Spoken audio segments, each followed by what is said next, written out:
Lucasfilm Games and Ubisoft have partnered on a massive new Star Wars game. PlayStation has big plans for movies and TV, and from CES, solar-paneled cars and passenger drones.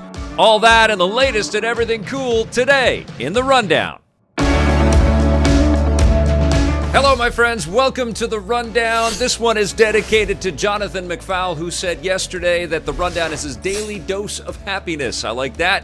You know, Indiana Jones was just announced yesterday, but Lucasfilm Games ain't done.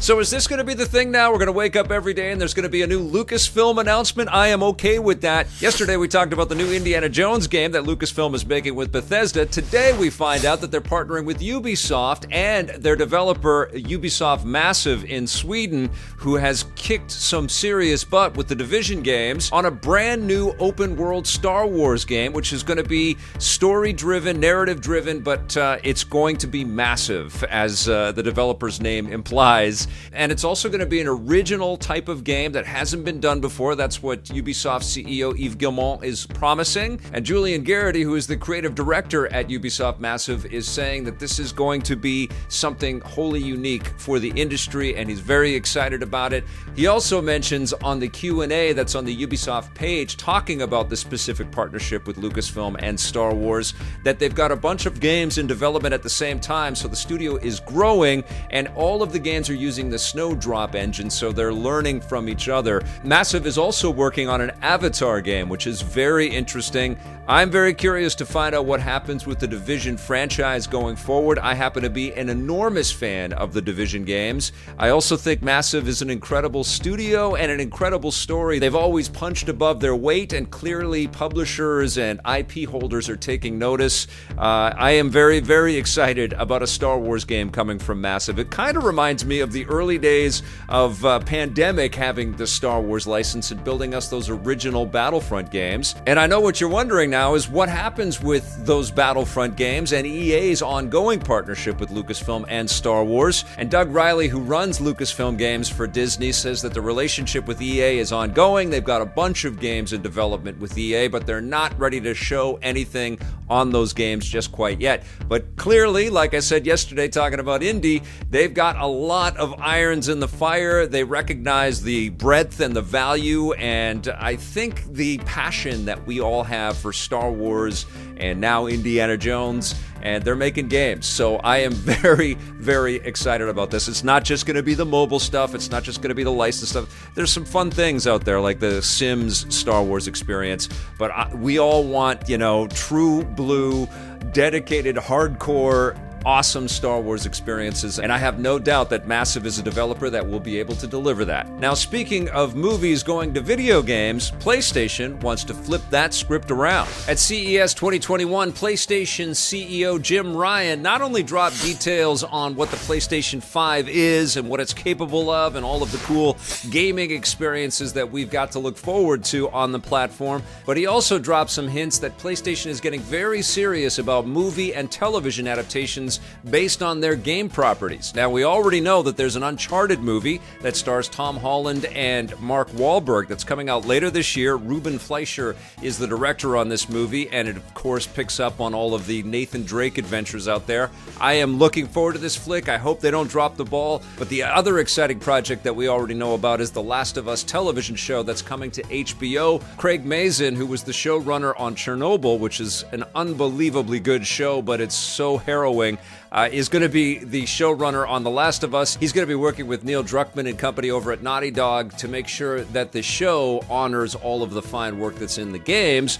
But that's not where PlayStation is going to stop. Clearly, they've got lots of other killer properties out there, like the Horizon franchise, the Killzone franchise. They could be diving deep into their catalog. There's been rumors of a God of War film forever and ever, and they keep making these cinematic experiences. You can look at Days Gone even as a recent example. There's lots of stories that they're unfolding in the video game universe that would translate quite well to movies and television screens, and PlayStation is definitely taking that into consideration. You can kind of feel the move towards that even in the opening sequences, the PlayStation Studios kind of branding that they have before Miles Morales and Demon's Souls, all of these great properties that they've got going out there. PlayStation is clearly integrating and getting much closer with the movie and television production world, and I wouldn't be surprised if we see some really big announcements in the next several months, particularly if Uncharted and The Last of Us end up becoming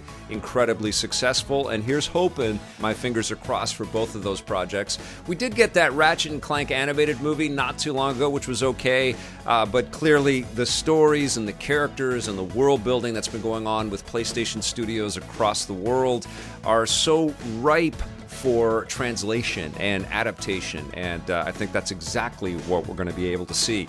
Now, that wasn't the only big news coming out of CES 2021. I've been taking a look at some pretty cool stories. This one's got me very interested in some new ways for us to engage with transportation. Yeah, we've seen lots of electric cars at CES over the years, but a European company called Sono has a very different idea. They want to power their car by the sun. They've got solar panels all over their vehicle called the Scion, which is a very low entry electric vehicle. It's 25,000 euros, so it's probably going to be about 25,000 US dollars when it hits the North American marketplace.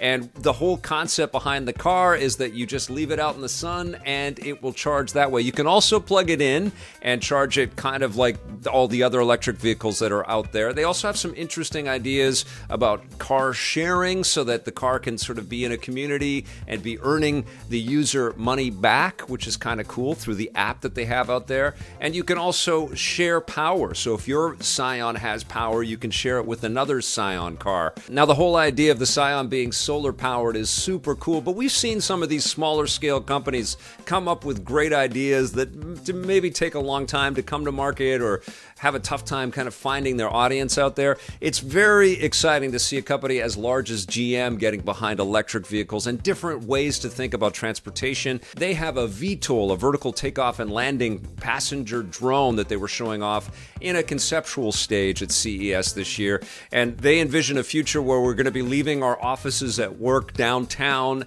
and hopping into our drone and flying like we're out, inside of a Fifth Element scene or something like that to a dinner party somewhere.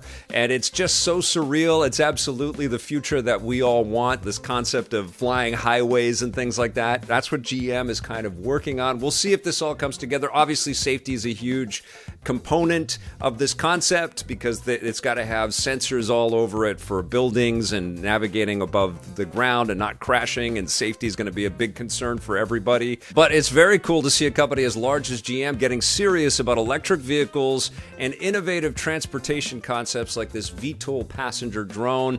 I wonder if we are all going to be flying around in those things. That would be super cool. Something that we are going to have to wait for is the magic of Hogwarts Legacy. That's been delayed until 2022. Now, I hope that this isn't a trend that we're going to see throughout the year, but it's probably a safe bet to see some of the things we've been looking forward to in 2021 slide a little while. Hogwarts Legacy is set 100 years before the events of the Harry Potter stories, and it looks super cool and super magical. My daughter and I just finished the last book in the Harry Potter series, so I'm really looking forward to this game, but we are all learning from Cyberpunk 2077, right? Just make it great, and we'll wait. And finally, my last little news tidbit for you is begun the streaming wars have.